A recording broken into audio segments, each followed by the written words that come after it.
A very good morning to all my dear students. Let's start the today's class with our chapter Sustainable Management of Natural Resources. In today's video lecture, we are going to study about water. How water is important for the survival of human beings as well as plants and animals. Okay, and we will study about the benefits of water. Then we will study about how to conserve water, okay, or how to get arrangements for the sustainable management of water resources. Okay, so इस lecture में बच्चों हम पानी के बारे में पढ़ेंगे कि पानी क्यों ज़रूरी है, पानी को कैसे बचाया जा सकता है, पानी का यूज़ क्या क्या होता है, ओके, और पानी कैसे कैसे बेनिफिशियल है हमारे लिए, ये सारी चीज़ें हम पढ़ेंगे। ओके, तो चलिए स्टार्ट करते हैं। Water is a basic necessity for all terrestrial forms of life. Terrestrial forms का मतलब होता है ऐसे एनिमल्स और प्लांट्स जो ज़मीन में रहते हैं, वो टेरेस्ट्रियल फॉर्म्स ऑफ लाइफ कहलाते हैं। ठीक है, तो जो जानवर ज़मीन में रह रहे हैं उन सभी के लिए पानी बहुत ज़्यादा ज़रूरी है, इनफैक्ट सबसे ज़्यादा ज़रूरी है। आप खुद इमेजिन करके देखिए, आप खाने के बिना आराम से 15-20 दिन सर्वाइव कर सकते हैं, ज़िंदा रह सकते हैं, बट पानी के बिना 5 से 6 दिन से ज़्यादा आप ज़िंदा नहीं रह सकते। We studied in class 9th about the importance of water as a resource. हमने क्लास 9th में वाटर की इम्पॉर्टेंस के बारे में पढ़ा था कि वाटर कितना इम्पॉर्टेंट नेचुरल रिसोर्स है। The water cycle and how human intervention pollutes water bodies, हमने ये भी पढ़ा था वाटर साइकिल क्या होती है। फिर हमने ये भी जाना था कि कैसे इंसानों का जो हस्तक्षेप होता है, इंसान का जो इंटरवेंशन होता है, यानी हस्तक्षेप, इंटरफेरेंस जो होता है इंसान का, वो कैसे वाटर बॉडीज़ को पोल्यूट कर रहा है। ठीक है, however human intervention also changes the availability of water in various regions. इंसानों का जो हस्तक्षेप है वो पानी की जो ज़रूरत है, पानी की जो प्रेजेंस है, उसको भी चेंज करता है। ओके, अवेलेबिलिटी ऑफ वाटर को चेंज करता है। ठीक है, एक्टिविटी 16.10 में क्या बोल रहा है, study the rainfall patterns in India from an atlas. Atlas से आप इंडिया में जो रेनफॉल पैटर्न है उनके बारे में आप स्टडी करिए। Identify the regions where water is abundant and the regions of water scarcity. उन रीजन्स को आइडेंटिफाई करिए जहाँ पर पानी बहुतायत में पाया जाता है, एबंडेंस में पाया जाता है, और जहाँ पर पानी की कमी होती है। जैसे आपको ये पता है कि जो पंजाब है, पंजाब में पानी की बिल्कुल कमी नहीं होती क्योंकि वहाँ पर 5 नदियाँ वहाँ से गुजरी हुई हैं। ठीक है, राजस्थान में पानी की बहुत ज़्यादा कमी होती है क्योंकि वहाँ कोई भी वाटर का सोर्स नहीं है, और इनफैक्ट वहाँ पर मैक्सिमम पार्ट जो है वो थार डेजर्ट इंक्लूड करता है।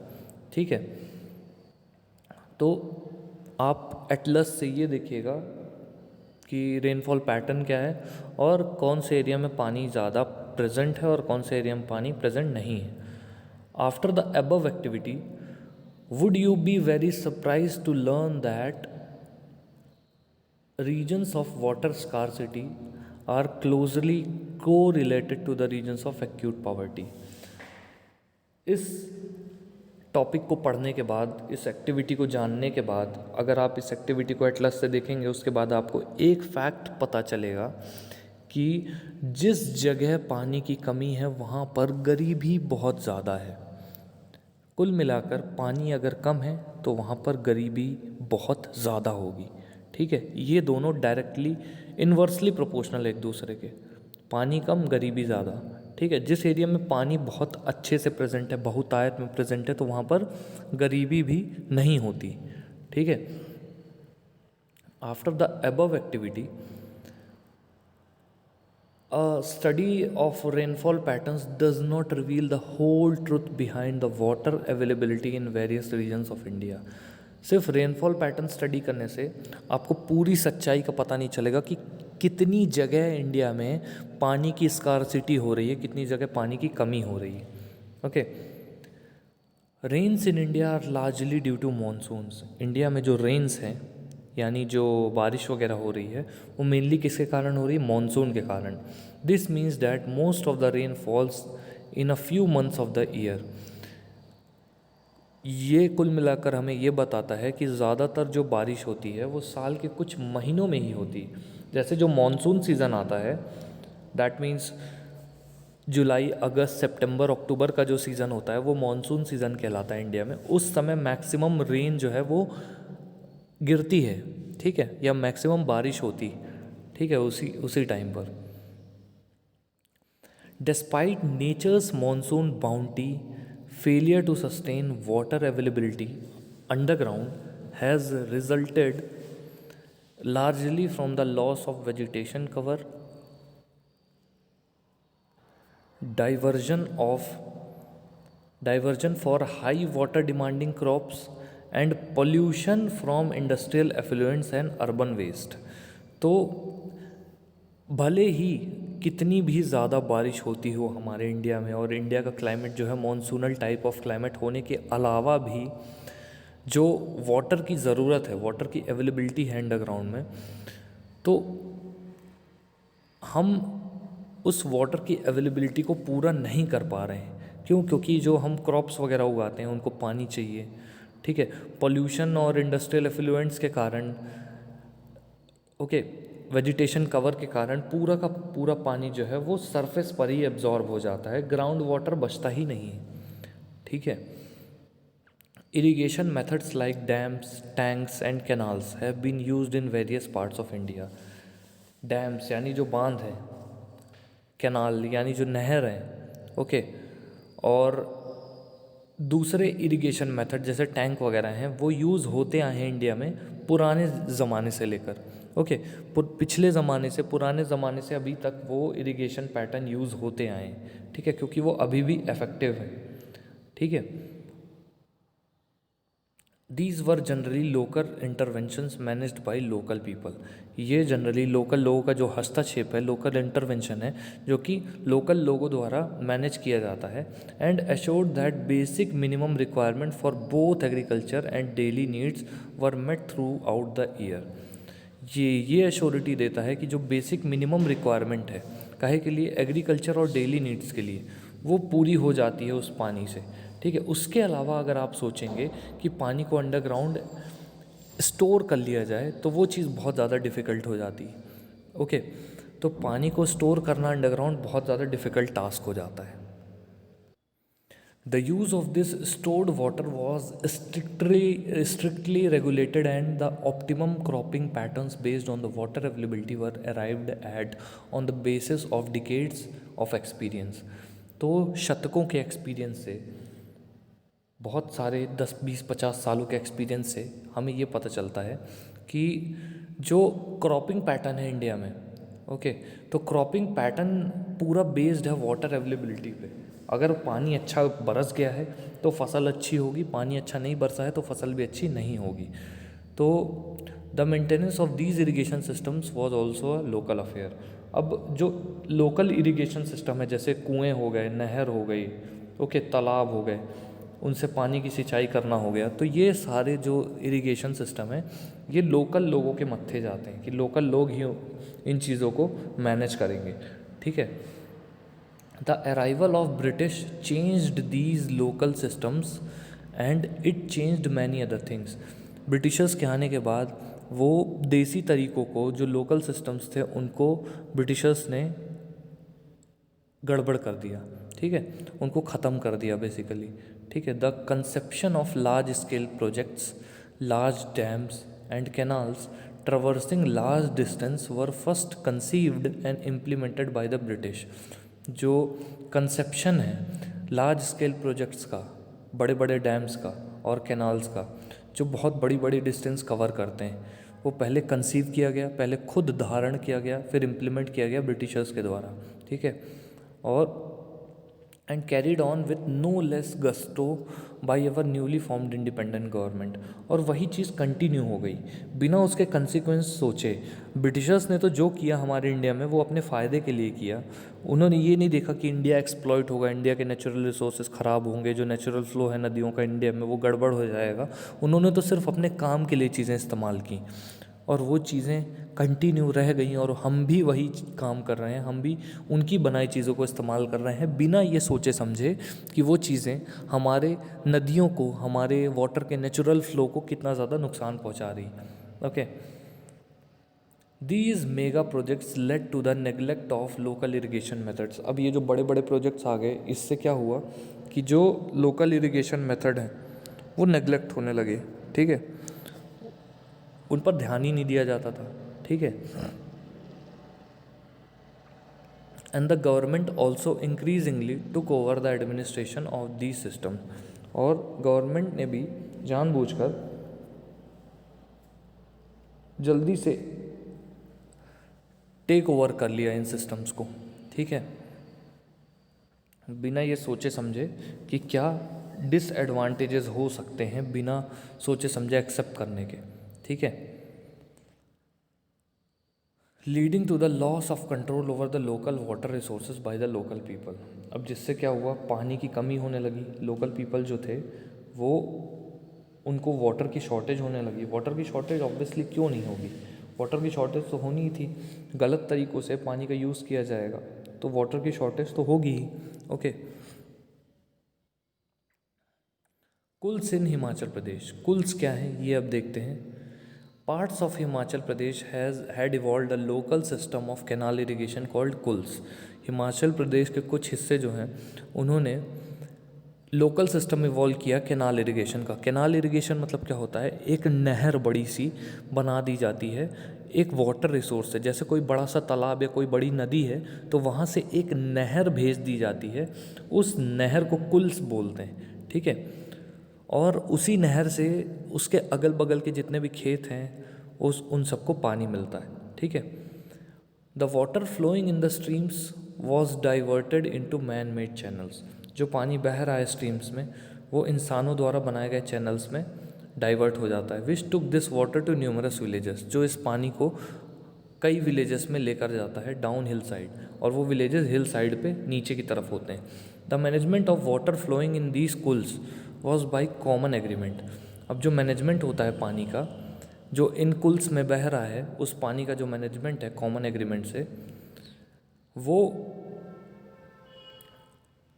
विलेजेस के बीच में वो एग्रीमेंट करा दिया जाता है कि उस पानी को कैसे यूज़ किया जाएगा। ठीक है, अब वो जो नहर से पानी मिल रहा है उस पानी का एग्रीमेंट लोगों के द्वारा करवा दिया जाता है कि वो पानी कैसे यूज़ करेंगे लोग अपने बेनिफिट के लिए। ठीक है, लोग कौन, आसपास के एरिया के गांव वाले। ठीक है, interestingly during the planting season water was first used by the village farthest away from the source of the कुल। तो प्लांटिंग सीजन पे क्या हुआ, जो पानी है वो सबसे पहली बार यूज़ हुआ, water was first used by the farthest away from the source of the कुल। कुल से, कुल मतलब वो जो नहर था वहाँ से बहुत दूर तक पानी को ले जाया गया। Then by villages progressively higher up. तो सबसे दूर वाले विलेज से चालू किया गया और फिर धीरे धीरे वो पास वाले विलेजेस तक लेकर आया गया। ठीक है, पानी को।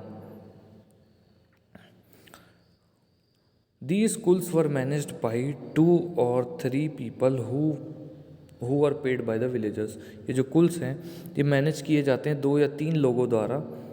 ठीक है, who were paid by the villagers, और ये लोग जो हैं वो विलेजर्स द्वारा पे किए जाते हैं। इन एडिशन टू इरीगेशन के साथ साथ water from these kuls also percolated into the soil. Irrigation के साथ साथ इन कुल से जो पानी है वो भी परकुलेट हुआ मिट्टी में। ठीक है, वो भी परकुलेट हुआ मिट्टी में। And fed springs at various points, और छोटे छोटे तालाबों को, छोटे छोटे झीलों को भर दिया, स्प्रिंग्स को। After the kuls were taken over by the irrigation department most of them become defunct and there is no amicable sharing of water as before. जब से इन कुल्स को, जो कि पानी के बहुत अच्छे सोर्स थे गांव वालों के लिए, इन कुल्स को जब से गवर्नमेंट ने अंडरटेक किया है, अपने अंदर पे लिया है, तब से ये कुछ आधे से ज़्यादा कुल्स बंद हो गए हैं। ठीक है, आधे से ज़्यादा कुल्स ही बंद हो गए हैं। ठीक है, और जो बचे खुचे कुल्स हैं उनमें प्रॉपर शेयरिंग नहीं होती। ठीक है, अब डैम्स की बात करते हैं। Why do we seek to build dams? हम डैम्स को क्यों बनाना चाहते हैं? Large dams can ensure the storage of adequate water not just for irrigation. जो बड़े बड़े डैम्स हैं वो इंश्योर करते हैं क्या? Adequate water, storage of adequate water. Dams में क्या होता है, बहुत ज़्यादा अमाउंट में पानी को स्टोर कर लिया जाता है। डैम होते क्या हैं, देखिए, जो नदियाँ होती हैं उनके फ्लो को धीमा करने के लिए, उनके फ्लो को रोकने के लिए कंक्रीट के स्ट्रक्चर बना दिए जाते हैं, कुछ गेट्स बना दिए जाते हैं जिससे उन नदियों के फ्लो को रोका जा सके। ठीक है, इन्हीं कंक्रीट के जो फ्लो रोकने वाले जो स्ट्रक्चर्स होते हैं उन्हीं को डैम बोलते हैं। डैम में बहुत सारा पानी एक साथ नदियों का स्टोर कर लिया जाता है और उस पानी को जब एकदम से रिलीज़ करते हैं तो उससे हाइड्रो इलेक्ट्रिसिटी पैदा होती है। ठीक है, वो पानी ऊंचाई से गिराया जाता है और वो पानी जब गिरता है टरबाइन में तो टरबाइन घूमती है। टरबाइन के घूमने से क्या होता है, इलेक्ट्रिसिटी पैदा होती है। ठीक है, canal systems leading from these dams can transfer large amount of water over great distances.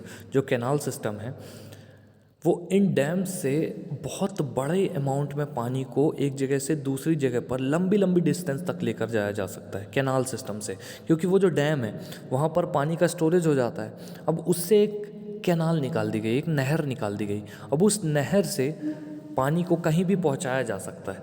ठीक है, for example the Indira Gandhi canal has brought greenery to considerable areas of Rajasthan. अब जो इंदिरा गांधी कैनाल है वो ग्रीनरी लेकर आएगा कुछ ऐसे एरियाज़ में राजस्थान के जहाँ पर पानी पहुँचना इम्पॉसिबल था। ठीक है, तो वहाँ पर जो इंदिरा गांधी कैनाल बनाई गई उससे ग्रीनरी आ गई। ओके, क्योंकि जहाँ पर पानी नहीं पहुँचाया जा सकता था राजस्थान में, वहाँ पर इंदिरा गांधी कैनाल ने पानी पहुँचाया है। ठीक है, तो आप खुद सोच सकते हैं कि कैनाल्स कितनी बेनिफिशियल हो सकती हैं किसानों के लिए, लोकल लोगों के लिए। Okay,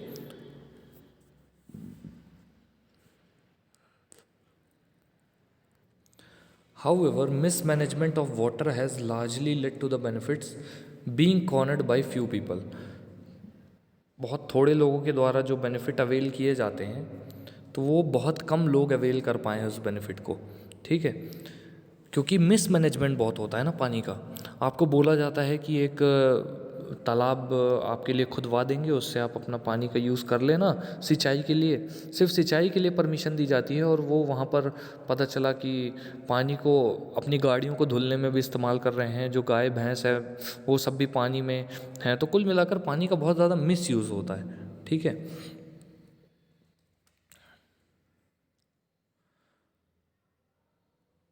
there is no equitable distribution of water. कोई न्यायोचित डिस्ट्रीब्यूशन नहीं है। इक्विटेबल मतलब क्या होता है, एक सही तरीके से जो डिस्ट्रीब्यूशन होता है पानी का वो होता है इक्विटेबल डिस्ट्रीब्यूशन। तो वो नहीं है पानी का। ठीक है,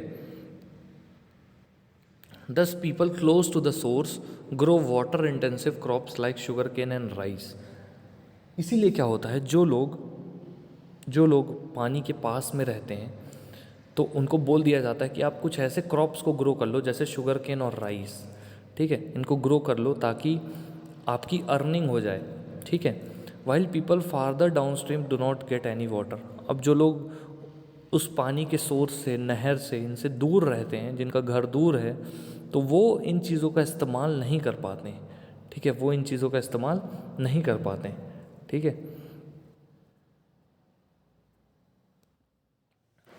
the woes of these people who have been promised benefits which never arrived are added to the discontentment among the people। तो जो woes हैं लोगों के, मतलब जो लोगों की हरकतें हैं, who have been promised benefits, तो जिनको ये बोला गया था सरकार के द्वारा कि हम आपको जो नहर खुद रही है, जो हम आपके एरिया में कंस्ट्रक्शन कर रहे हैं, जो पानी के सोर्सेज को बना रहे हैं, हम उसका बेनिफिट आपको देंगे। तो लोगों को जब वो बेनिफिट नहीं मिला तो लोग हल्ला मचाने लगे। ओके,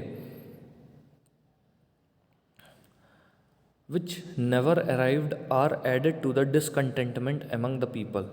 अब वो जो बेनिफिट नहीं मिला जब, तो लोगों के बीच में डिसकंटेंटमेंट होने लगा। ठीक है, असहमति होने लगी। ठीक है, who have been displaced by the building of the dam. अब वो लोग जो हैं वो डैम की बिल्डिंग के द्वारा डिस्प्लेस कर दिए जाते हैं, एंड इट्स कैनाल नेटवर्क, और कैनाल नेटवर्क के द्वारा भी। ठीक है, in the previous chapter we mention the reasons for opposition to the construction of larger dams.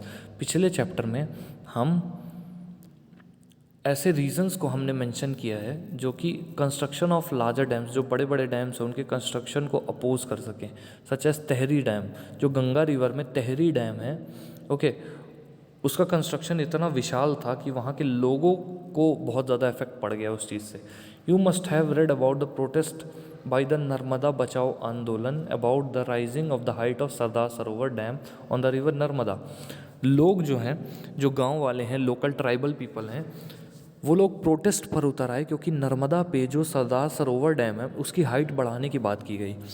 Height बढ़ाने से क्या घाटा होगा? हाइट बढ़ाने से जो नदी का नेचुरल फ्लो है वो रुक जाएगा।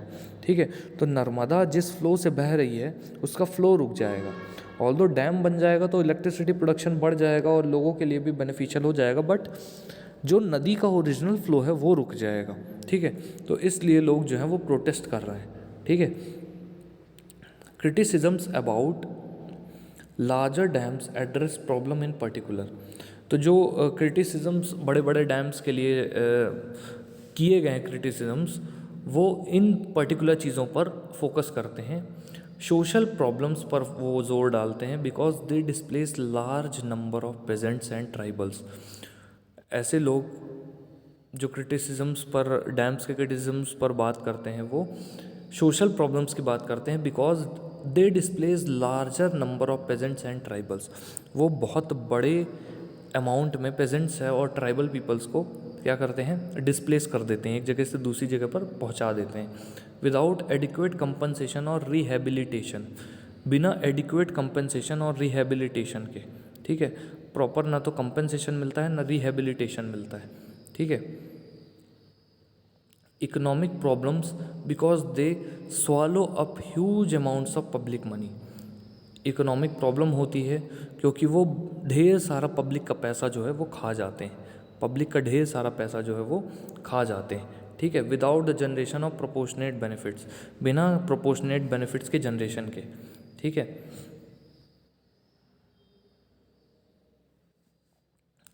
environmental problems because they contribute enormously to deforestation and the loss of biological diversity। Environment की प्रॉब्लम भी होती है लोगों को कि इन्वायरमेंट जो है वो उसको नुकसान हो रहा है।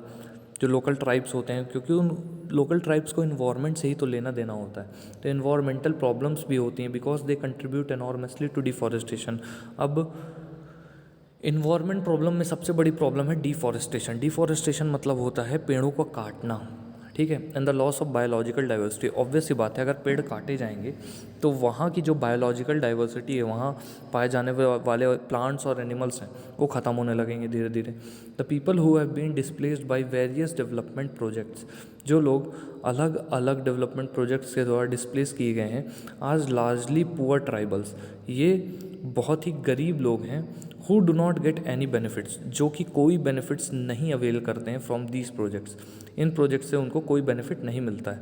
ठीक है, and are alienated from their lands and forest, और उनको अपने एरिया के लैंड और फॉरेस्ट से एलियनेट कर दिया गया है। ठीक है, विदाउट एडिक्वेट कंपनसेशन, बिना एडिक्वेट कंपनसेशन के, बिना प्रॉपर कंपनसेशन के।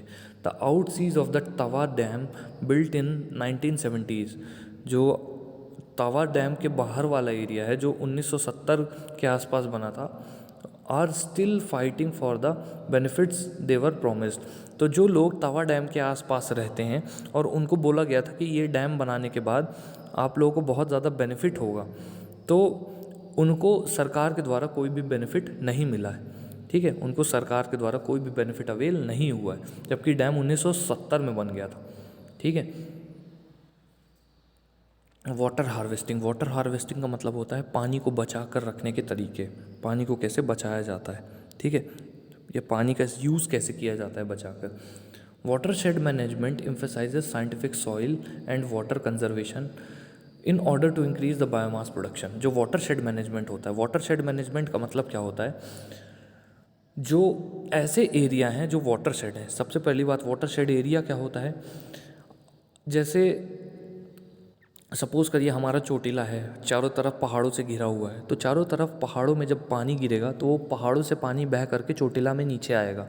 अब नीचे चोटीला में जब वो पानी आता है तो उस पानी को बचा कर रखने के लिए, ताकि आगे उस पानी का यूज़ किया जा सके, वही कहलाता है वाटर शेड मैनेजमेंट। ठीक है, तो ये वाटर और सॉइल के कंजर्वेशन पर जोर डालता है in order to increase the biomass production. क्यों जोर डालता है? क्योंकि बायोमास प्रोडक्शन को इंक्रीज करना है। The aim is to develop primary resources of land and water. Main aim क्या है कि लैंड और वाटर का प्राइमरी रिसोर्स यहाँ पर डेवलप हो जाए। To produce secondary resources of plant and animals. क्यों क्यों प्राइमरी रिसोर्स डेवलप हो जाए? क्योंकि सेकेंडरी रिसोर्स जो है प्लांट और एनिमल्स का, उसको प्रोड्यूस करना है। ठीक है, क्यों सेकेंडरी प्रोड्यूस जो है वो सेकेंडरी रिसोर्स को प्रोड्यूस करना है? For use in manner which will not cause ecological imbalance. Secondary resource को इसलिए प्रोड्यूस करना है क्योंकि वो इम्बैलेंस ना कॉज करे। ठीक है, वो इकोलॉजिकल इम्बैलेंस कॉज ना करे। Watershed management not only increases the production and income of the watershed community. Watershed management ना केवल इनकम और प्रोडक्शन बढ़ाता है वाटरशेड कम्युनिटी का, बल्कि ये और मिटिगेट या एलिविएट करता है। मिटिगेट मतलब कम करता है ड्राउट्स को और फ्लड्स को। ठीक है, and increases the life of the down stream, और डाउन स्ट्रीम की लाइफ को इंक्रीज करता है। ठीक है, डैम में जो नीचे बहता हुआ पानी है उसकी लाइफ को इंक्रीज करता है, उसके फ्लो को इंक्रीज करता है। ठीक है, watershed management not only increases the production and income of the watershed community but also mitigates droughts and floods and increases the life of downstream। तो watershed management से क्या होता है, जो भी सूखा पड़ता है, ड्राउट्स आते हैं, तो उन सब की प्रॉब्लम हल हो जाती है, क्योंकि आपने जो बहता हुआ पानी था उसको आपने प्रॉपरली यूज़ कर लिया है, स्टोर कर लिया है। अब जब भी ऐसी समस्याएं आएंगी, सूखा पड़ेगा, तो उसी पानी का यूज़ किया जाएगा। ठीक है, various organisations have been working on rejuvenating ancient systems of water harvesting. बहुत सारे ऐसे ऑर्गेनाइजेशन हैं जो काम कर रहे हैं इस तरीके पर कि जो पुराने तरीके थे, जो पुराने लोग तरीक़ों का यूज़ करते थे, वाटरशेड मैनेजमेंट के तरीक़ों का यूज़ करते थे, तो वो भी इन्हीं तरह के तरीक़ों का यूज़ करें। ठीक है, वाटर हार्वेस्ट करने के लिए। ठीक है, और ऑल्टरनेटिव तरीके लेकर आएँ। ठीक है, मेगा प्रोजेक्ट्स लेकर आएँ, जैसे डैम्स हो गए। ठीक है, these communities have also used hundreds of indigenous water saving methods. ये जो कम्युनिटीज़ हैं, ये हज़ारों, लगभग सैकड़ों इंडिजिनस मतलब देसी वाटर सेविंग मेथड्स को इन्होंने यूज़ किया है। For every trickle of water that has fallen on their land. हर उस बूंद के लिए इन्होंने मेहनत की है, तरीके निकाले हैं कि कैसे एक एक बूंद पानी को हम सेव कर सकते हैं। ठीक है, छोटे छोटे गड्ढे खोदे हैं, तालाब बनाए हैं, लेक्स बनाए हैं। ठीक है, put in place simple watershed systems. सिर्फ सिंपल वाटरशेड सिस्टम्स को डालने के लिए। ठीक है, बिल्ट स्मॉल अर्दन डैम्स। छोटे छोटे मिट्टी के डैम्स को बनाने के लिए। कंस्ट्रक्टेड डाइक्स का कंस्ट्रक्शन करने के लिए। सैंड एंड लाइमस्टोन रिजर्वॉयर्स का कंस्ट्रक्शन करने के लिए। Set up rooftop water collecting units. Rooftop water collecting units का कंस्ट्रक्शन करने के लिए। This has recharged groundwater levels and even brought rivers back to life. ये जो चीज़ें हैं, इन्होंने इन्होंने रिचार्ज किया है ग्राउंड वाटर लेवल को। ठीक है, ग्राउंड के वाटर लेवल को रिचार्ज किया है। And even brought rivers back to life, और इससे जो नदियाँ हैं उनको एक जीवन प्रदान किया है। ठीक है, water harvesting is an age old concept in India. जो वाटर हार्वेस्टिंग है वो बहुत पुराना कंसेप्ट रहा है इंडिया में। Khadins, tanks and nadis in Rajasthan, bandharas and tals in Maharashtra, bundhis in Madhya Pradesh and Uttar Pradesh, ahars and pynes in Bihar, kuls in Himachal Pradesh, ponds in Kandi belt of Jammu region and eris या tanks in Tamil Nadu, surangams in Kerala, kattas in Karnataka are some of the ancient water harvesting including water conveyance structures still used today। तो यहाँ पर देखिए आप कितने सारे नाम लिखे हुए हैं हमारे इंडिया में अलग अलग स्टेट्स में जो ट्रेडिशनल तरीके थे वाटर हार्वेस्ट करने के, जैसे कंडेंस है, ठीक है, खादिन्स है, टैंक्स है, नदी है, ये राजस्थान में यूज़ किए जाते हैं। बंधाराज और ताल्स महाराष्ट्र में यूज़ किए जाते हैं। बूंदीज मध्य प्रदेश में और उत्तर प्रदेश में यूज़ की जाती है। आहर्स और पाइनीज बिहार में यूज़ किए जाते हैं। कुल्स जो है वो हिमाचल प्रदेश में यूज़ किए जाते हैं। Ponds in Kandi belt of Jammu region की कांडी बेल्ट में यूज़ किए जाते हैं। Eris in Tamil Nadu, surangams in Kerala, kattas in Karnataka are some of the ancient water harvesting including water conveyance. ठीक है, तो ये सारे वाटर हार्वेस्टिंग के स्ट्रक्चर्स हैं। ठीक है, water harvesting techniques are highly local specific and benefits are also localised. जो वाटर हार्वेस्टिंग टेक्निक्स हैं वो जिस जगह पर वाटर हार्वेस्टिंग टेक्निक्स इस्तेमाल की जाती हैं सिर्फ वहीं के लोगों को ये बेनिफिट मिल पाता है, इसीलिए इसको बोलते हैं लोकल स्पेसिफिक, मतलब एक पर्टिकुलर लोकल एरिया में ही ये काम करेंगे। ठीक है, giving people control over their local water resources ensure that mismanagement and over exploitation of these resources is reduced. लोगों को अगर कंट्रोल दे दिया जाए लोकल वाटर रिसोर्सेज के ऊपर, ठीक है, that mismanagement and over exploitation of these resources is reduced. तो लोगों को अगर कंट्रोल दे दिया जाए तो वहाँ पर जो ओवर एक्सप्लॉयटेशन है और मिसमैनेजमेंट है जो पानी का, वो लोकल लोग ही संभाल लेंगे, वो मिसमैनेजमेंट हो नहीं पाएगा। ओके, तो स्टूडेंट्स आई होप आप लोगों को आज का लेक्चर समझ में आया होगा। जिस भी पॉइंट पर, जिस भी लाइन पर आपको डाउट हो मेरे से डाउट सेक्शन में पूछिए। आप में से कोई डाउट्स नहीं पूछता है दैट मीन्स आपको कुछ समझ में नहीं आता है, मुझे ऐसा लगता है। अगर आपको कोई डाउट है तो प्लीज़ पूछिए। Okay, so that's all for now students, thank you so much.